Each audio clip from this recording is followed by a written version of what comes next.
नमस्कार,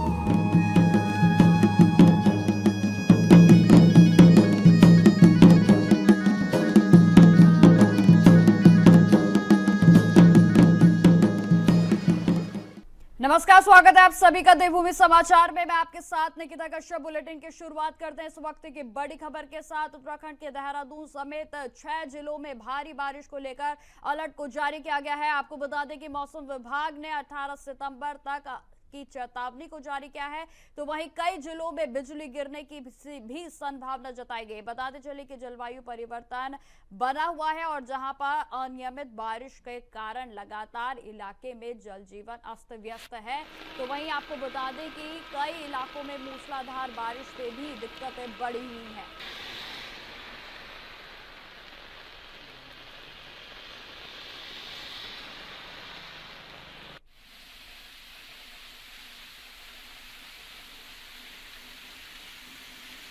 देहरादून समेत उत्तराखंड के 6 जिलों में आज भी बारिश से बहुत जगहों पर चेतावनी को जारी किया गया है। आपको बता दें कि मौसम विभाग ने जानकारी दी है कि प्रदेश के कई हिस्सों में कल भी तेज बारिश दर्ज की गई थी और जिससे जनजीवन पूरे तरीके से प्रभावित हुआ है।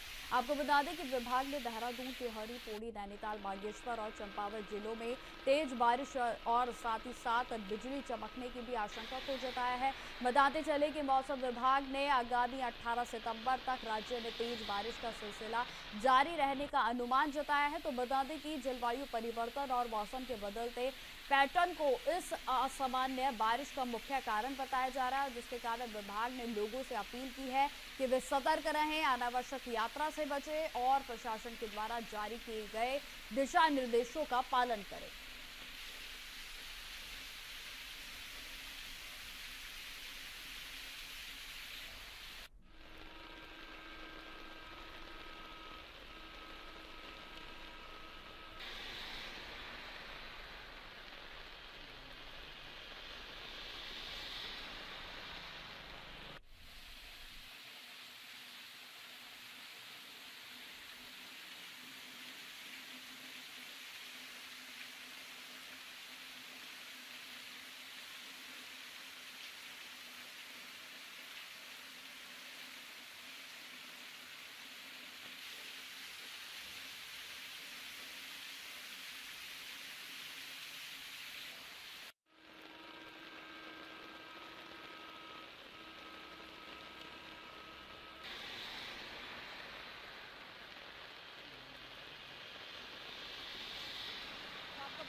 प्रदेश भर में लगातार कई जिलों के लिए अलर्ट को जारी किया गया है और जिसमें कि आपको बता दें कि मौसम विभाग की ओर से लगातार अपील की गई है कि जो भी यात्री हैं वो जो भी प्रशासन की ओर से और मौसम विभाग की ओर से चेतावनी को जारी किया गया है उसके दरमियान उसके मद्देनजर ही आगे बढ़े। तो वहीं आपको बता दें कई जिलों में बिजली के गिरने की आशंका को भी जताया गया है। तो वहीं आपको बता दें कि जिस तरीके से लगातार प्रदेश भर में बारिश का दौर जारी है, इसमें कहीं ना कहीं जिस तरीके से जलवायु परिवर्तन हुआ है इसे एक अहम कारण माना जा रहा है। तो वहीं आपको बता दें कि मौसम विभाग ने 18 सितंबर तक बारिश का दौर इसी तरीके से जारी रहने की संभावना को व्यक्त किया है और जिसमें तमाम जगहों के लिए येलो अलर्ट को भी जारी किया गया है। तो तमाम जिलों पर आज भी बारिश को लेकर अलर्ट जारी है और इसी खबर पर अधिक जानकारी के साथ संवाददाता अभय कैंतुरा हमारे साथ जुड़े हुए हैं। तो अभय जी, जिस तरीके से लगातार प्रदेश भर में बारिश हो रही है, आज कहां कहां पर बारिश को लेकर अलर्ट को जारी किया गया है?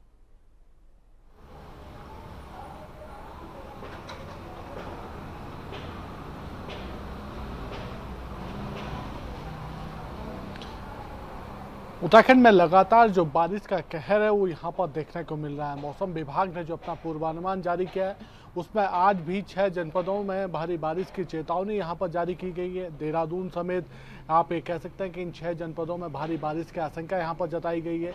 जिला प्रशासनों को ज़्यादा सावधानी बरतने के लिए यहाँ पर कहा गया है। अलर्ट जो राहत बचाव की जो एजेंसियां हैं, जो आपदा प्रबंधन विभाग की जो टीम है, उनको अलर्ट मोड पर रहने के लिए यहाँ पर किया गया है ताकि किसी भी प्रकार से आपदा की घटना में ये लोग अपना त्वरित गति से काम वहाँ पर कर सकें, जनता को राहत पहुँचाने का काम वहाँ पर किया जा सके। उत्तराखंड में ये कह सकते हैं कि लगातार जो जलवायु परिवर्तन या मौसम के बदले हुए पैटर्न के चलते जो बारिश यहाँ पर हो रही है उससे आम जनता इस समय काफ़ी परेशान नजर आ रही है, जो जनजीवन है वो अस्त व्यस्त यहाँ पर नजर आ रहा है। और उत्तराखंड को सबसे बड़ा नुकसान इस लगातार हो रही बारिश से कह सकते हैं कि जान और माल के रूप में यहाँ पर उठाना पड़ रहा है। अभी भी उत्तराखंड में कह सकते हैं कि मौसम विभाग ने जो पूर्वानुमान जारी करा है, 18 सितंबर तक ऐसे ही मौसम में हल्की से मध्यम गति की बारिश की यहाँ पर संभावना जताई गई है। कुछ स्थानों पर तेज गति से बारिश आने की यहाँ पर मौसम विभाग की तरफ से कही गई है। पहाड़ी क्षेत्रों में बिजली चमकने की बात यहाँ पर कही गई है और जनता को ज़्यादा से ज़्यादा सावधानी बरतने के लिए यहाँ पर कहा जा रहा है। जो पहाड़ी जो कह सकते हैं कि पहाड़ी जनपदों में जो पहाड़ी मार्ग हैं, वहाँ पर लैंडस्लाइड या भूस्खलन जो घटनाएं हैं, उस घटनाओं के प्रति भी ज़्यादा सावधानी बरतने के लिए यहाँ पर कहा जा रहा है, क्योंकि लगातार हो रही बारिश और उसके बाद जो मौसम का मिजाज बदलता है, मौसम साफ होता है, धूप खिलती है, तो फिर ऐसे में लैंडस्लाइड की ज़्यादा से ज़्यादा घटनाएं वहाँ पर देखने को मिलती है। इसलिए ज़्यादा सावधानी बरतने के लिए वहाँ पर कहा जा रहा है। अभी ये कह सकते हैं कि देहरादून हो गया, पौड़ी हो गया, टिहरी हो गया, उत्तरकाशी हो गया, रुद्रप्रयाग हो गया, बागेश्वर हो गया, इन जनपदों में भारी बारिश की संभावना मौसम विभाग की तरफ से यहाँ पर दिखाई गई है और जनता को ज़्यादा सावधानी बरतने के लिए यहाँ पर कहा गया है। आपदा प्रबंधन विभाग ने भी अपनी अपनी टीमों को अलर्ट मोड पर यहाँ पर रखा है। एसडीआरएफ पहले से ही उन सभी क्षेत्रों में यहाँ पर बनी हुई है जहाँ पर संभावनाएं दुर्घटना होने की, आपदा आने की स्थिति वहाँ पर हो सकती है। तो ये कह सकते हैं कि उत्तराखंड में जो मौसम का बदला जो मिजाज है, ये जनता के जनजीवन पर भी भारी पड़ता हुआ नजर आ रहा है और सरकार की मुश्किलें भी बढ़ाता हुआ नजर आ रहा है। मौसम वैज्ञानिकों ने साफ तौर पर कहा है कि जो जलवायु परिवर्तन हुए हैं, उसके चलते जो मौसम का पैटर्न यहाँ पर बदला है, उसी की वजह से कह सकते हैं कि उत्तराखंड में जो बारिश हुई है, ये सामान्य से अधिक बारिश यहाँ पर हो चुकी है और उसी की वजह से कह सकते हैं कि जो जनता परेशान है वो यहाँ पर और अधिक परेशान होती नजर आ रही है। क्योंकि अभी भी ये कह सकते हैं कि आप चाहे मई जून का जो महीना, यानी जून के महीने से लेकर अब तक का जो बारिश का जो पैटर्न यहाँ पर रहा है, उस पैटर्न में सामान्य से 140 गुना अधिक यहाँ पर बारिश यहाँ पर हो चुकी है।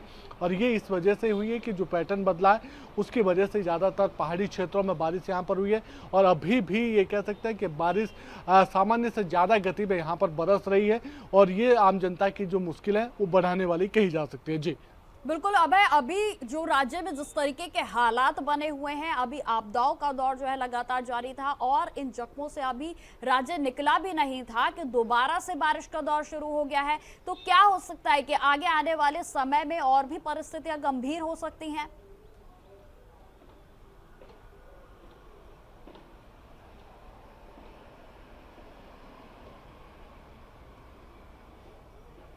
जी बिल्कुल, मौसम विभाग ने जो अपनी चेतावनी जारी करी है, जो अपना पूर्वानुमान यहाँ पर दिया है, उस पूर्वानुमान के हिसाब से तो यही कहा जा सकता है कि उत्तराखंड में आगामी 18 सितंबर तक अभी जनता को किसी भी प्रकार से इस बारिश से और राहत मिलने की संभावना यहाँ पर नहीं दिख रही है। पहाड़ी क्षेत्रों में जिस प्रकार से बारिश इस समय आ रही है, आप ये कह सकते हैं कि पिछले 24 घंटे में भी जिस प्रकार से बारिश यहाँ पर हुई है, क्योंकि कल देर शाम से ही ये कह सकते हैं कि पूरी रात यहाँ पर बारिश होती रही है। उत्तराखंड के अभी भी जो पहाड़ी वाले जो क्षेत्र है, पहाड़ी जो जनपदों में जो क्षेत्र है, वहाँ पर चाहे आपका टिहरी हो, उत्तरकाशी हो, चमोली हो या रुद्रप्रयाग हो, इन जगहों पर अभी भी बारिश यहाँ पर देखने को मिल रही है और इस भारी बारिश के चलते कह सकते हैं कि वहाँ पर जो नुकसान है वो ज़्यादा होता हुआ नज़र आ रहा है। कई जगहों पर अभी भी जो नेशनल हाईवेज हैं वो यहाँ पर बंद हो चुके हैं। लैंडस्लाइड या भूधसाव के चलते कह सकते हैं कि इन मार्गों को अवरुद्ध होने के कारण जो वहाँ का जो यातायात है वो ज़्यादा प्रभावित होता हुआ नज़र आ रहा है। ऐसे में जनता को ज़्यादा सावधानी बरतने की आवश्यकता यहाँ पर होगी। प्रशासन अपने स्तर पर हर मदद देने के लिए यहाँ पर तैयार दिख रहा है। जो सड़कें बंद है उसको सड़कों को खोलने का काम पीडब्ल्यूडी विभाग या जो सीमावर्ती क्षेत्र है वहाँ पर बीआरओ की तरफ से किया जा रहा है। लेकिन जिस प्रकार से भारी बारिश यहाँ पर हो रही है, ऐसे में उनके सामने भी चुनौती इस भारी बारिश के दौरान उस राहत बचाव के कामों या मार्गों को खोलने की जो चुनौती है वो सबसे ज़्यादा बनती हुई नजर आ रही है। यही वजह है कि प्रशासन लगातार निर्देश तो दे रहा है, लेकिन साथ ही जनमानस से भी ये अपील यहाँ पर कर रहा है। ठीक है अभय, लगातार आप हमारे साथ बने रहें, मैं दोबारा से आपका रुख करूंगी। फिलहाल खबरों में आगे बढ़ते हैं। मुख्यमंत्री पुष्कर सिंह धामी ने नई दिल्ली में केंद्रीय नागरिक उड्डयन मंत्री राम मोहन नायडू किंजरापू से भेंट की है और जहां आपको बता दें कि उत्तराखंड में हवाई सेवाओं के सुदृढ़ीकरण और राज्य के स्थायी उत्पादों के प्रचार और प्रसार की विस्तृत चर्चा उनकी ओर से की गई। तो वहीं आपको बता दें कि इस दौरान राज्य में स्थानीय उत्पादों को बढ़ावा देने के लिए हवाई अड्डों पर हाउस ऑफ हिमालयाज के अंतर्गत कियोस्क स्थापित करने का भी निर्णय लिया गया और जिससे कि प्रदेश के उत्पादों को राष्ट्रीय और अंतर्राष्ट्रीय पहचान मिली।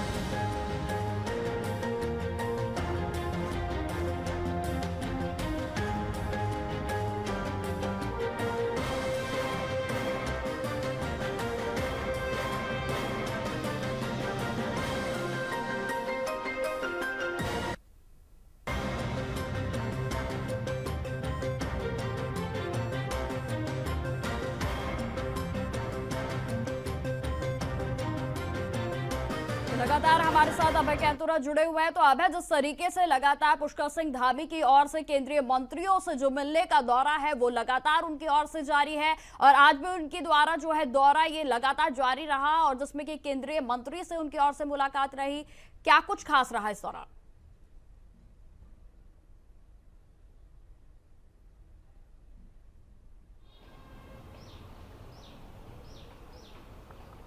देखिए, ये समझा जा सकता है कि उत्तराखंड राज्य को इस समय सबसे ज़्यादा मदद की आवश्यकता केंद्र की तरफ से है। उत्तराखंड राज्य में कैसे विकास की जो रफ्तार है वो बढ़ाई जा सकती है, उसके लिए केंद्रीय मंत्रियों की जो मदद है वो यहाँ पर लेनी आवश्यक है। और यही वजह है कि मुख्यमंत्री पुष्कर सिंह धामी जब भी दिल्ली दौरे पर जाते हैं, केंद्रीय मंत्रियों से उनकी मुलाकात यहाँ पर होती है। राज्य के जो समसामयिक विषय हैं उन विषयों पर बातचीत यहाँ पर होती है। खासतौर पर जो विकास की जो योजनाएँ, उन योजनाओं को कैसे आगे बढ़ाया जा सकता है उसको लेकर बातचीत यहाँ पर करते हुए नजर आते हैं। मुख्यमंत्री पुष्कर सिंह धामी दिल्ली दौरे पर हैं, तो ऐसे में उन्होंने जो केंद्रीय नागरिक उड्डयन मंत्री हैं राम नायडू, उनसे मुलाकात वहां पर करी है, उनसे बातचीत वहां पर करी है और कोशिश यही की है कि जो उनकी तरफ से पूर्व में जो आश्वासन यहां पर दिए गए हवाई सेवाओं के विस्तार को लेकर, एयरपोर्ट के विस्तारीकरण को लेकर, उस पर त्वरित गति से काम वहां पर हो सके, उस पर मंजूरी केंद्रीय मंत्रालय के यहाँ पर मिल सके और उत्तराखंड राज्य में जो हवाई क्षेत्रों का जो विस्तार है वो ज़्यादा से ज़्यादा यहाँ पर हो सके, ताकि ज़्यादा से ज़्यादा लोग पर्यटन के क्षेत्र में उत्तराखंड में यहाँ पर आ सके। अपनी जो योजनाएं हैं या जो निवेश करने के लिए जो उत्तराखंड सरकार ने माहौल यहाँ पर तैयार करा, उस माहौल में वो काम यहाँ पर कर सके, तो उसको लेकर बातचीत यहाँ पर हुई है। ये कहा जा सकता है कि जिस प्रकार से केंद्रीय मंत्री ने आश्वासन यहाँ पर दिया है, जो उम्मीद यहाँ पर जताई है, उससे उत्तराखंड राज्य आगामी दिनों में हवाई क्षेत्रों में और विस्तार करता हुआ नजर आएगा।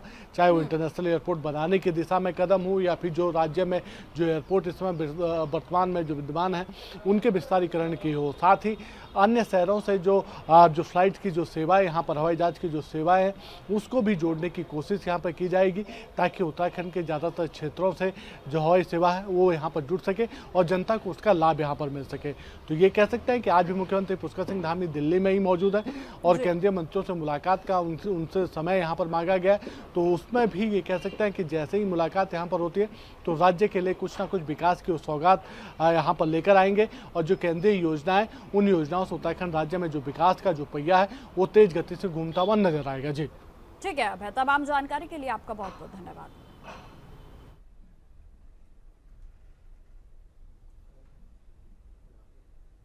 तो खबरें लगातार जारी रहेंगी, फिलहाल रुकते छोटे से ब्रेक के लिए।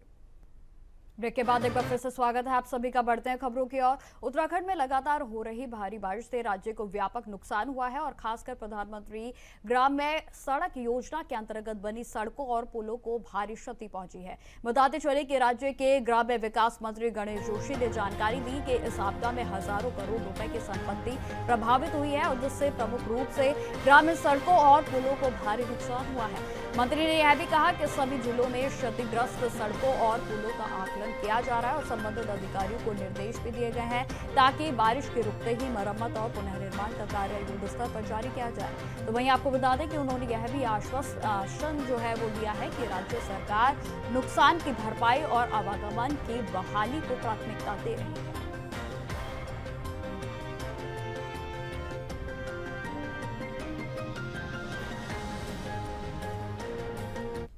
कि भारी वर्षा से 166 सड़कें गढ़वाल क्षेत्र की और 65 सड़कें कुमाऊं क्षेत्र की क्षतिग्रस्त हुई हैं। 2 पुल पूर्णतः क्षतिग्रस्त हो गए हैं 3 पुलों पर आंशिक क्षति भी है। 95 जेसीपी गढ़वाल में और 62 जेसीपी कुमाऊं में लगी हुई हैं। जहाँ जहाँ भी मार्ग अवरुद्ध हो रहा है उनको खोलने का काम हमारी पीएमजीएसपी की एजेंसी कर रही है। और थोड़ा मौसम खुलते ही हमने आपदा में उसके आकलन बनाए हैं और उसके बाद पूर्ण रूप से उन पर काम किया जाएगा और सड़कों को खोला जाएगा। अब खबर हरिद्वार से है, जहां 2027 के कुंभ मेले को भव्य, दिव्य और सुव्यवस्थित बनाने के उद्देश्य से मुख्य सचिव आनंद वर्धन की अध्यक्षता में महत्वपूर्ण बैठक आयोजित की गई। आपको बता दें कि इस बैठक में जनप्रतिनिधियों, श्री गंगा सभा, व्यापार मंडलों और विभिन्न संस्थानों के पदाधिकारियों ने भाग लिया। तो वहीं मुख्य सचिव ने सभी का स्वागत करते हुए कहा कि कुंभ मेला न केवल एक धार्मिक आयोजन है बल्कि उत्तराखंड की सांस्कृतिक पहचान भी है और इसके सफल आयोजन के लिए सभी पक्षों का सहयोग बेहद ही जरूरी है। उन्होंने यह भी कहा कि पूर्ववर्ती मेलों की तरह इस बार भी समन्वय और सहभागिता से आदर्श योजना सुनिश्चित की जाएगी और जिसमें कि मुख्य सचिव ने आश्वस्त किया है कि सभी संस्थाओं और जनप्रतिनिधियों के द्वारा दिए गए सुझावों को गंभीरता से लिया जाएगा और मेला अधिकारी एवं जिला अधिकारी के द्वारा उन्हें योजनाओं में शामिल किया जाएगा। बैठक में भाग लेने वाले सभी स्टेक होल्डर्स ने भी अपने अपने सुझाव और आवश्यकताओं को रखा है और जिन्हें प्रशासन ने प्राथमिकता से संज्ञान में लेने की बात कही। तो वहीं बता दें कि बैठक में यह निर्णय लिया गया है कि कुंभ मेले को हर दृष्टि से सुव्यवस्थित, सुगम और श्रद्धालुओं के लिए सुविधाजनक बनाने के लिए सभी विभागों के बीच समन्वय और भी मजबूत किया जाएगा।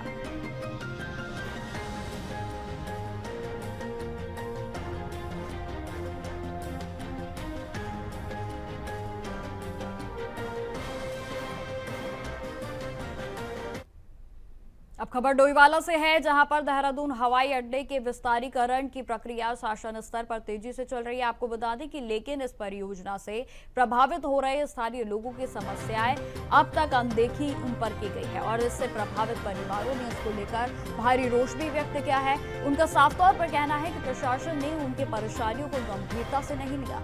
हाल ही में प्रभावित क्षेत्र के लोगों ने एसडीएम डोईवाला को ज्ञापन सौंपकर अपनी समस्याओं से प्राथमिकता से हल करने की मांग भी की है। उन्होंने चेतावनी दी है कि अगर उनकी मांगों की अनदेखी की गई तो वे उग्र आंदोलन करने पर मजबूर होंगे। तो वहीं लोगों का कहना है कि पुनर्वास, मुआवजा और वैकल्पिक व्यवस्था को लेकर अभी तक कोई भी ठोस कदम नहीं उठाया गया है।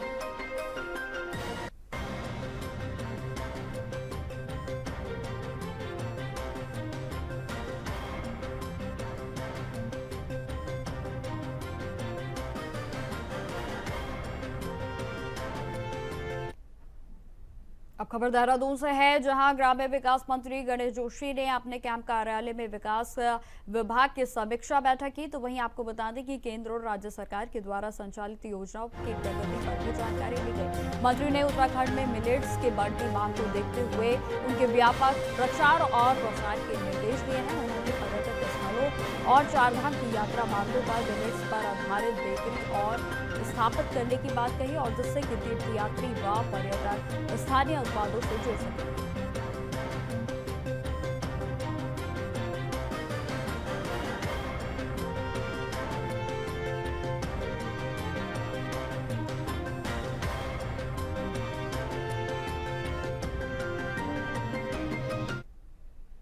अब खबर रामनगर से है, जहां अवैध कब्जों के खिलाफ प्रशासन की कार्रवाई लगातार तेज होती जा रही है। हाल ही में लुड़ाबाड़, शिवलालपुर और रूनिया के साथ चोरपानी क्षेत्रों में स्थित 3 अवैध मजारों पर प्रशासन ने बुलडोजर की कार्रवाई की थी और आपको बता दें कि ये सभी मज़ारें नाप भूमि पर बनी हुई थी और जिन पर किसानों ने आपत्ति जताई थी। तो वहीं आपको बता दें कि शिकायत के आधार पर उप जिलाधिकारी प्रमोद कुमार के नेतृत्व में राजस्व विभाग और पुलिस प्रशासन की संयुक्त टीम ने बुलडोजर चलाकर इन तीनों मज़ारों को हटाया। देखिए, 3 अवैध धार्मिक संरचनाएं जो कि विभिन्न लोगों की काश्तकारों की भूमि पर निर्मित थी। काश्तकारों द्वारा हमें अनुरोध किया गया था कि ये हमारी धार्मिक संरचनाएं हमारी भूमि पर हमसे बिना अनुमति के पहले से बनी हुई है, इन्हें हटाया जाना आवश्यक है। हमें प्रशासनिक सहयोग प्रदान करने का कष्ट करें। इसलिए इसके तहत आज हमारे द्वारा स्वयं और पुलिस प्रशासन और लोक निर्माण विभाग की टीम के द्वारा संयुक्त रूप से उन अवैध धार्मिक संरचनाओं को हटा दिया गया है। ये धार्मिक संरचनाएं जो है एक लोटाबाड़ में स्थित थी, एक शिवलालपुर रूनिया में थी और तीसरी चोरपानी क्षेत्र में अवस्थित थी। और जिनका कोई धार्मिक महत्व नहीं था। अभी तक लगभग 20 से अधिक धार्मिक अवैध संरचनाओं को हटाया गया है, जो कि अवैध तौर से। खबरों में आगे बढ़ते हैं। उत्तराखंड में खेल क्षेत्र में एक ऐतिहासिक पहल की जा रही है। जी आपको बता दें कि राज्य की पहली खेल university Manaskhand state sports university Haldwani के गोलापार क्षेत्र में तेजी से आकार ले रही है और जहां पर यह यूनिवर्सिटी न सिर्फ उत्तराखंड बल्कि देश भर के युवाओं के लिए खेल शिक्षा और करियर के नए अवसर लेकर आएगी। बताते चले कि राज्य गठन के 25 साल के बाद यह एक बड़ा और अहम कदम माना जा रहा है, जहां पर यूनिवर्सिटी की योजना से देश के अन्य स्पोर्ट्स यूनिवर्सिटीज का भी गहन अध्ययन कर तैयारी की जा रही है ताकि उनकी अच्छाइयों को अपनाया जा सके और खामियों से बचा जा सके। तो वही बताते चले कि यूनिवर्सिटी को यूजीसी के रजिस्टर पर भी कर लिया गया है और जहां पर रजिस्टर होने के बाद अब कोर्स और करिकुलम को भी अंतिम रूप दिया जा रहा है।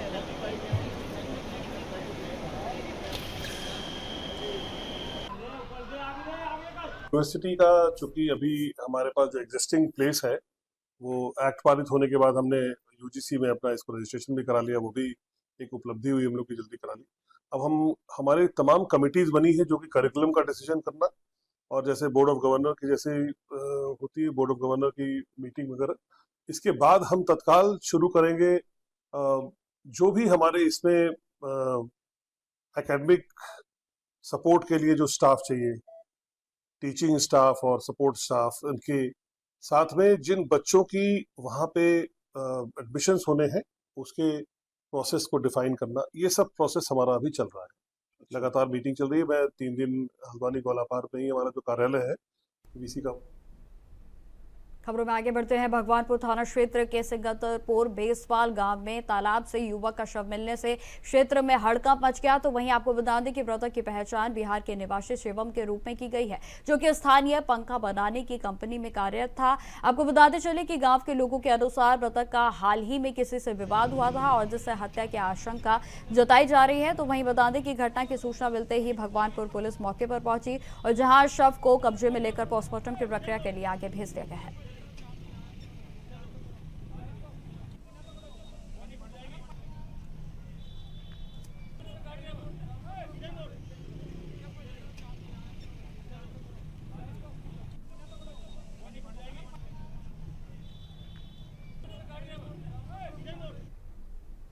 चलिए आपको सीधा लिए चलते हैं उत्तर प्रदेश के लखनऊ, जहां पर मुख्यमंत्री योगी आदित्यनाथ क्या कुछ कह रहे हैं, सुनिए। बिहार में मंत्रिमंडल के मेरे वरिष्ठ सहयोगी,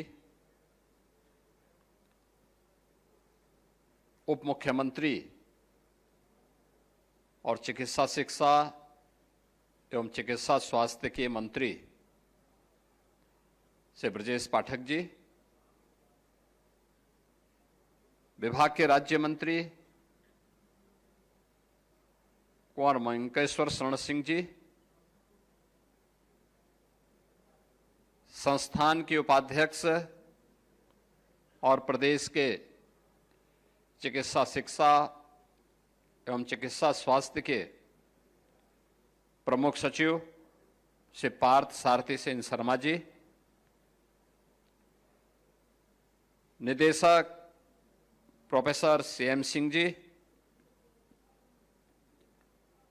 dean professor Pradyuman Singh ji, CMS professor Vikram Singh ji, आज के इस पंचम स्थापना दिवस कार्यक्रम में समारोह में उपस्थित अन्य सभी सम्मानित अतिथिगण, संस्थान के सभी वरिष्ठ आचार्यगण, सहायक आचार्यगण और युवा ऊर्जा से ओतप्रोत हमारे सभी संस्थान के छात्र छात्राएं और उपस्थित अन्य बहनों और भाइयों,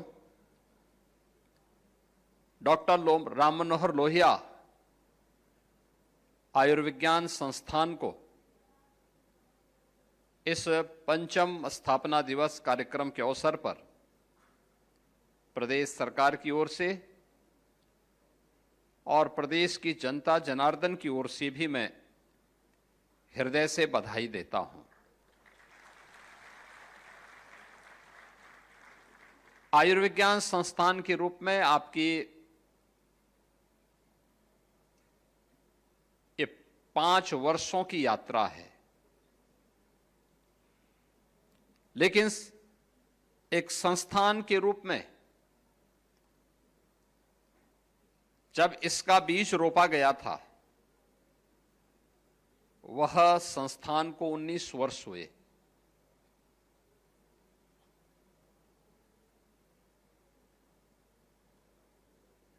उन्नीस वर्ष में कोई 20 बेड का एक हॉस्पिटल इतनी तेजी के साथ 1375 बेड का एक बेहतरीन संस्थान के रूप में नाम दर्ज करे और स्टेट ऑफ द आर्ट के रूप में अपना नाम दर्ज कराने के लिए उत्सुक दिखाई दे रहा है, यह बिरला ही अवसर देखने को मिलता है। अक्सर होता है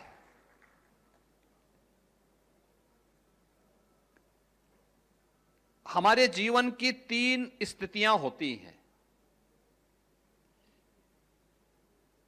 एक प्रवृत्ति होती है, एक विकृति होती है और एक संस्कृति होती है।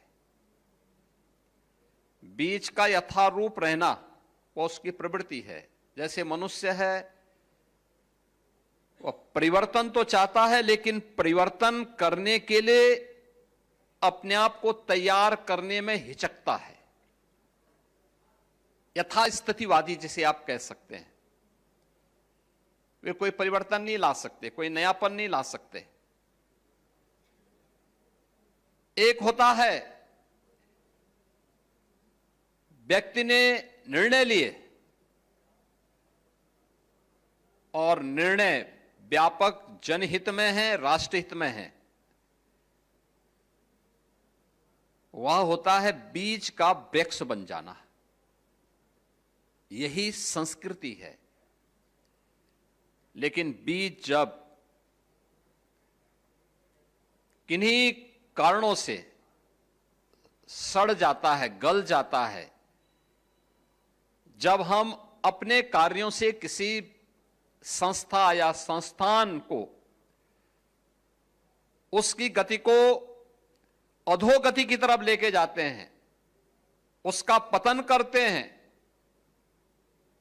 हमारी किसी कार्य पद्धति के कारण जब संस्थान लगातार गिरावट की तरफ जाता है, तो यही वास्तव में विकृति होती है। और इस मायने में मैं कह सकता हूं कि संस्कृति का एक बेहतरीन उदाहरण राम मनोहर लोहिया आयुर्विज्ञान संस्थान ने प्रस्तुत किया है कि 20 बेड से बढ़कर के 1375 बेड का, और आज अनेक कार्यक्रमों का, अनेक ऐसे उपलब्धियों के लोकार्पण और भावी योजनाओं के शिलान्यास के लिए भी हम इस 5वां स्थापना दिवस कार्यक्रम के साथ यहां पर जुड़े हैं। मैं सबसे पहले इन सभी उपलब्धियों के लिए आप सभी को हृदय से बधाई देता हूं और भविष्य के लिए अपनी मंगलमय शुभकामनाएं भी संस्थान के प्रति व्यक्त करता हूं। ये जीवन की स्थिति तो वैसी ही है, किसी का इंतजार नहीं करता है। हमें काल की गति से 2 कदम आगे चलने के लिए अपने आप को तैयार करना होगा। जो व्यक्ति, समाज या देश काल की उस गति को पहचान नहीं पाता है, वह काल की चपेट में स्वयं आ जाता है। क्योंकि काल की गति तो वही है जिसके बारे में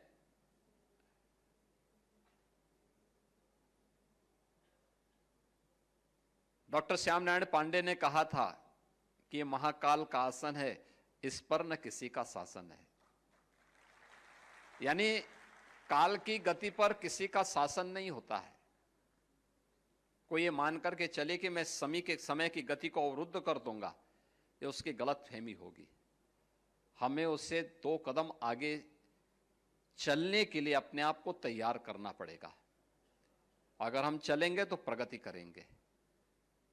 अगर हम नहीं चल पा रहे हैं, हम अपने को केवल समय के अनुरूप लेके जा रहे हैं, तो फिर हमें यथास्थितिवादी के रूप में लोग मानेंगे। हम कब आए कब गए किसी को पता नहीं होगा। लेकिन अगर हमारे कारण संस्थान को नुकसान हो रहा है तो मान के चलिए कि आने वाली पीढ़ी कभी हमें माफ नहीं करने वाली है, कभी माफ नहीं करने वाली है। और इस मामले में आपके संस्थान ने अच्छी प्रगति इसलिए भी हासिल की है। आयुर्विज्ञान संस्थान 5 वर्ष में, डॉक्टर राम मनोहर लोहिया आयुर्विज्ञान संस्थान 5 वर्ष में प्रदेश के अंदर जो हमारे 3 टॉप के चिकित्सा संस्थान है, जिसमें KGMU 110 वर्ष की अपनी आयु पूरी कर चुका है, तो स्वाभाविक रूप से वह तो आगे रहेगा ही रहेगा। SGPGI वह भी कमोवेश 4 दशक पुराना है, लेकिन आप लोग 5 वर्ष में या 19 वर्ष में एक लंबी छलांग लगा करके प्रदेश के अंदर 25 करोड़ की आबादी में आपने नंबर 3 के स्थान के साथ तीसरे 3 टॉप के जो संस्थान है, टॉप 3 में हम अपने आप को स्थापित कर चुके हैं। ये चीजें दिखाती हैं कि हमारी दिशा सही है, हमारी लीडरशिप सही है, हम सही दिशा में आगे बढ़ रहे हैं।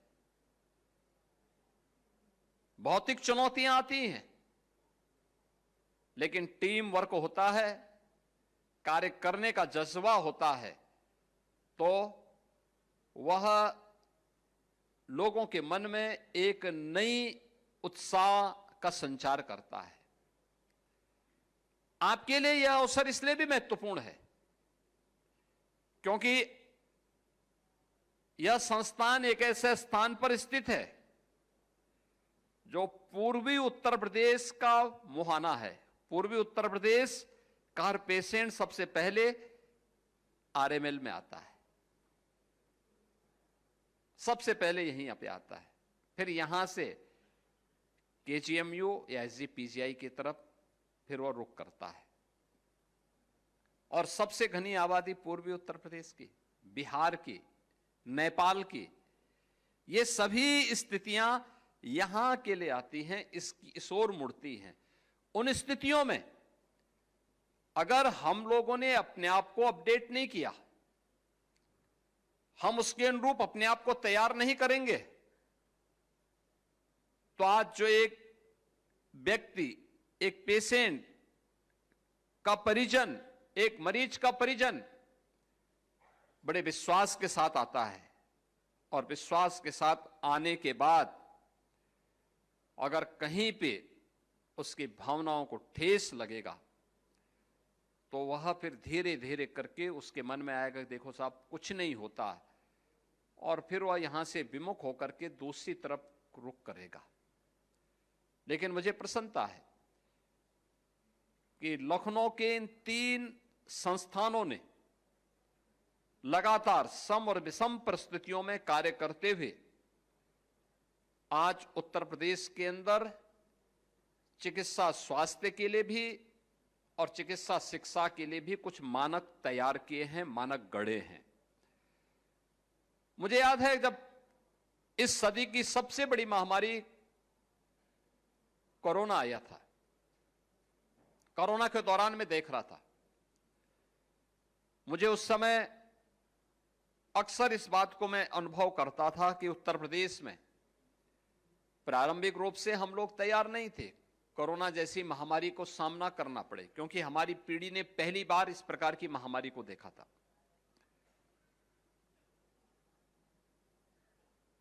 जिस समय कोरोना का पहला पेशेंट आया था हमारे पास, कोविड की जांच करने के लिए कोई भी अन्य सुविधा नहीं थी, कोई लैब्स नहीं थी। हमने पहला पेशेंट जब आगरा में और नोएडा में देखने को मिला तो हम लोगों ने उनके सैंपल जांच करने के लिए सफदरजंग और एम्स दिल्ली में भेजे थे।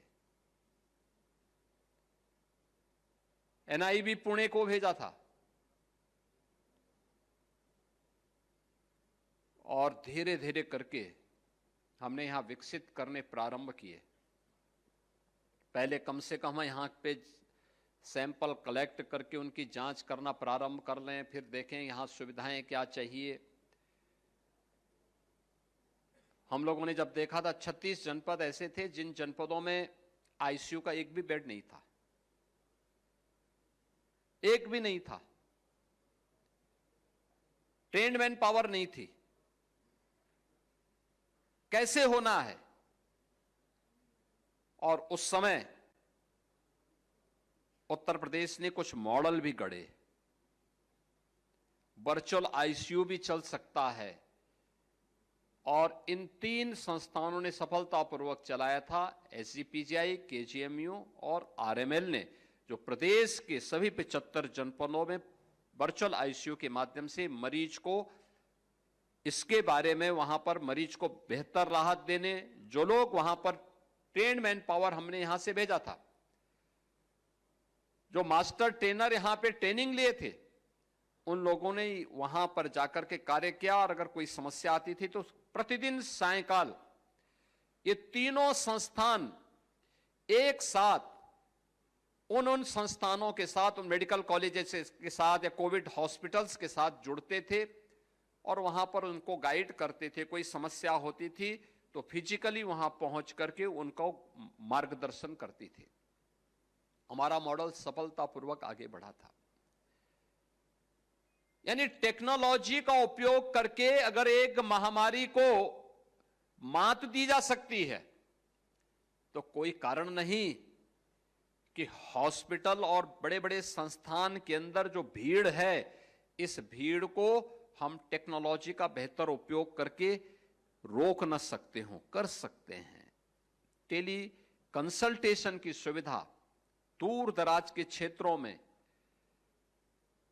पीएससी में, सीएससी में, डिस्ट्रिक्ट हॉस्पिटल में उपलब्ध करवा करके पेशेंट की स्क्रीनिंग के कार्य को हम उस स्टेज पे भी पूरी कर सकते हैं। लेकिन इसके लिए हमें तकनीक का उपयोग करना पड़ेगा।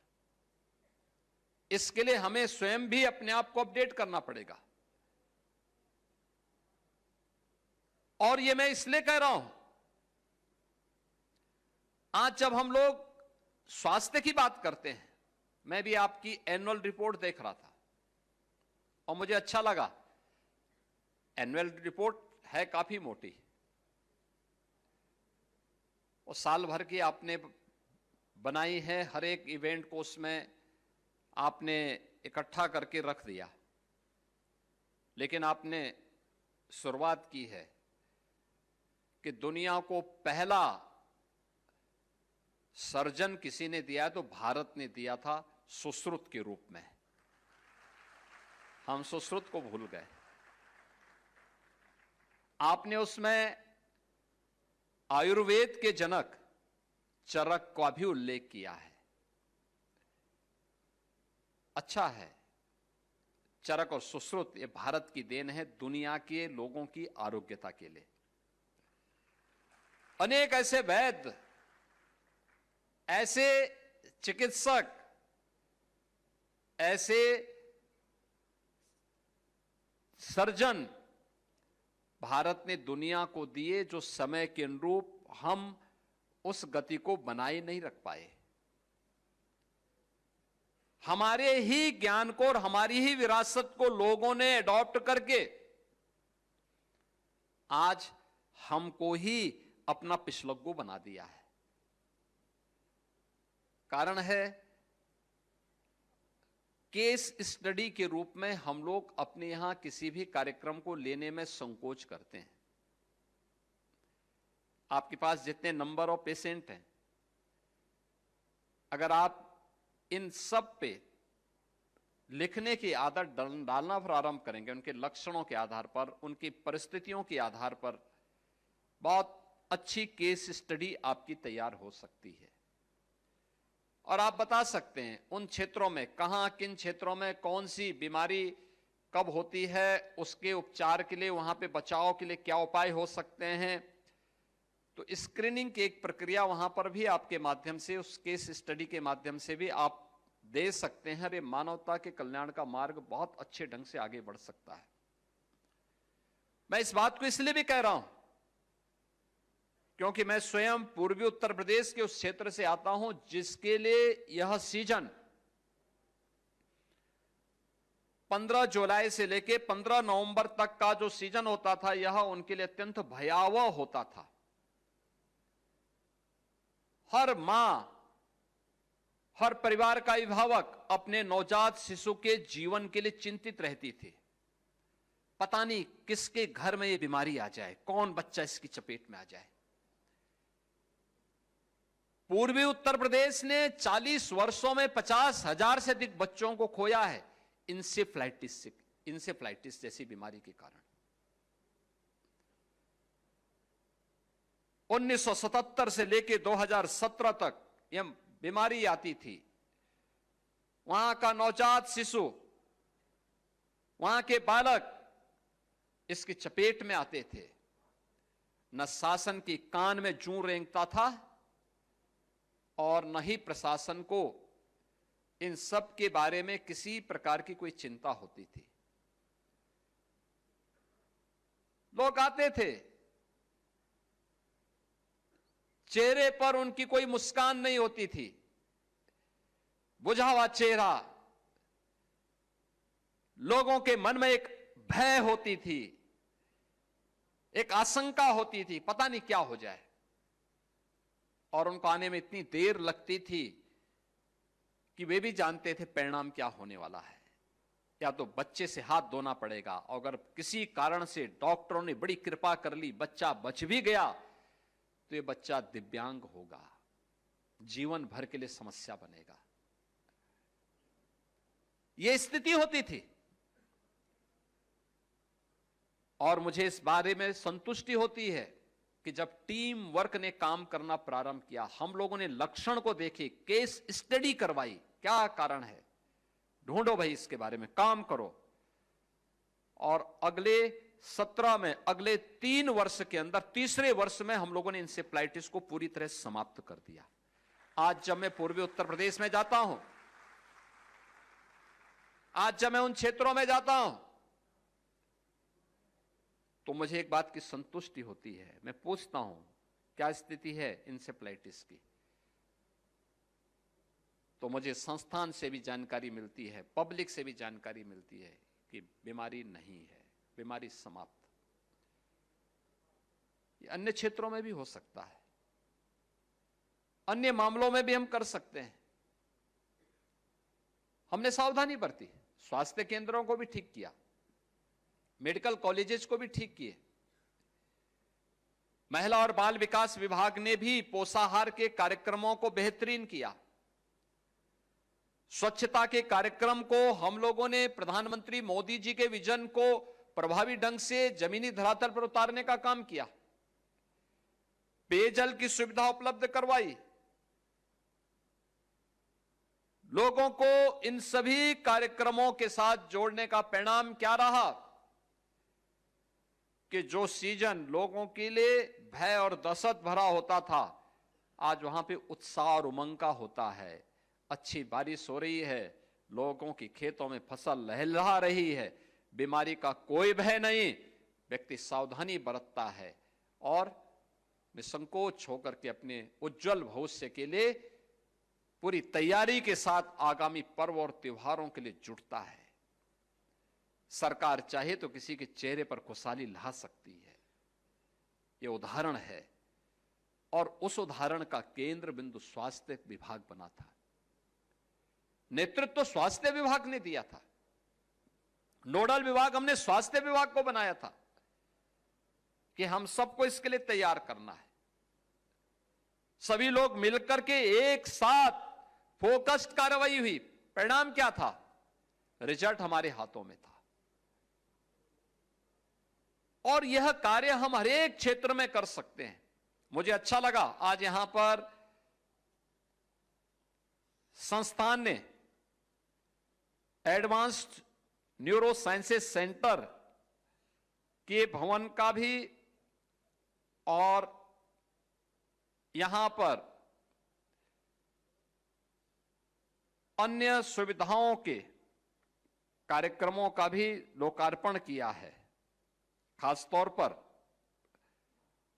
जो गामा नाइप मशीन के बारे में भी, 44 करोड़ की मशीन है। मैं पिछले 5 साल से पीछे पड़ा हूं संस्थान के, तो इस मशीन को ले आओ, आपके पास इसके एक्सपर्ट हैं। इसका लाभ ब्रेन ट्यूमर में और ब्रेन से जुड़ी हुई उन तमाम बीमारियों में उत्तर प्रदेश के लोगों को मिल जाएगा। और मैं धन्यवाद दूंगा, देर आए दुरुस्त आए, ये गामा नाइप यहां पे आने जा रही है और पहला संस्थान बनने जा रहा है आपका आरएमएल, जो गामा नाइप मशीन को यहां पे लेके आ रहा है।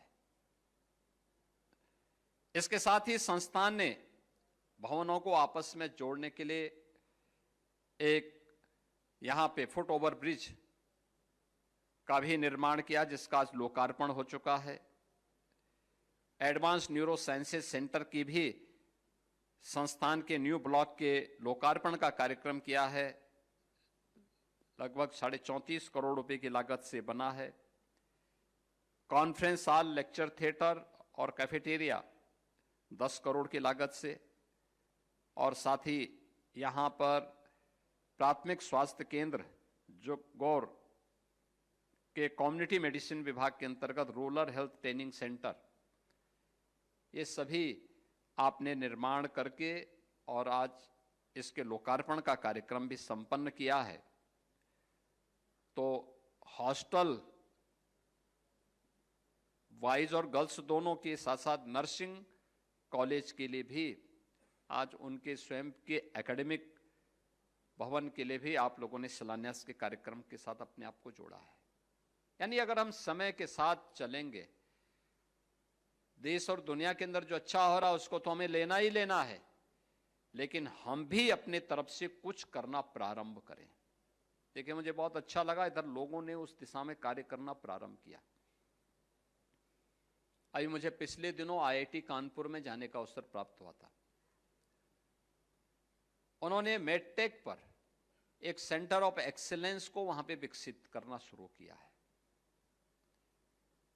अब आईआईटी कानपुर उस पे काम कर रहा है। अगर हम भी किसी अच्छे तकनीकी संस्थान के साथ मिल करके इस दिशा में कार्य करना प्रारंभ करेंगे, हम भी काम करना प्रारंभ करेंगे, हम बहुत कुछ दे सकते हैं। क्योंकि मेडिकल डिवाइस के फील्ड में बहुत संभावना है। फार्मा पार्क में बेहतरीन संभावनाएं हैं, बेहतरीन संभावनाएं उत्तर प्रदेश के अंदर मौजूद है। और Uttar Pradesh medical device park Gautam Buddh Nagar जनपद में यमुना अथॉरिटी के पास कार्य हमारा प्रारंभ हो चुका है।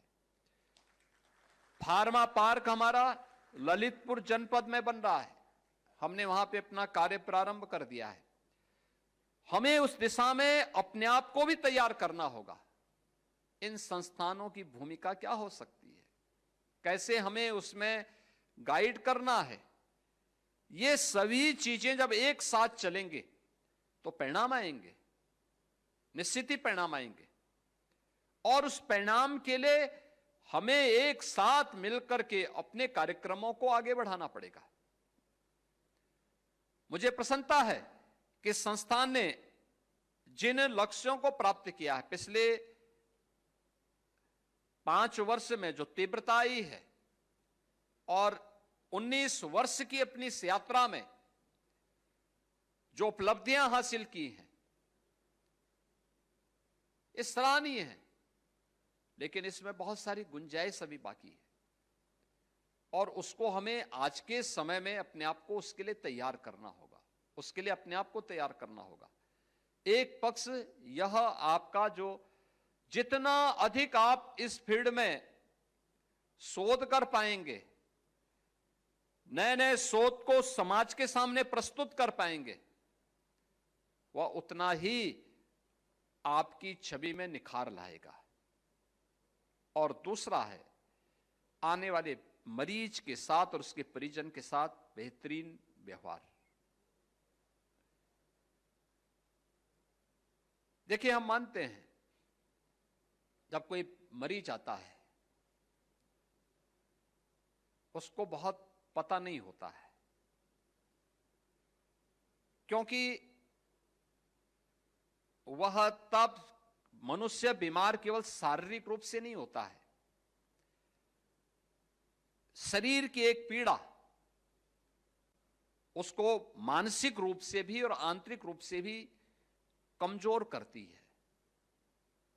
तो कहीं ना कहीं वह प्रतिक्रिया आवेश और गुस्से के रूप में सामने देखने को मिलेगा। अचानक उसका बिहेवियर चेंज होता हुआ दिखाई देगा, वो आवेश में होगा, गुस्से में होगा। उस गुस्से की चपेट में सबसे पहले उसका परिजन आता है, और परिजन के बाद फिर सामने कोई भी डॉक्टर है, कोई नर्सिंग स्टाफ है, कोई पैरामेडिक्स है, या कोई भी है, ये सभी लोग उसके चपेट में आते हैं।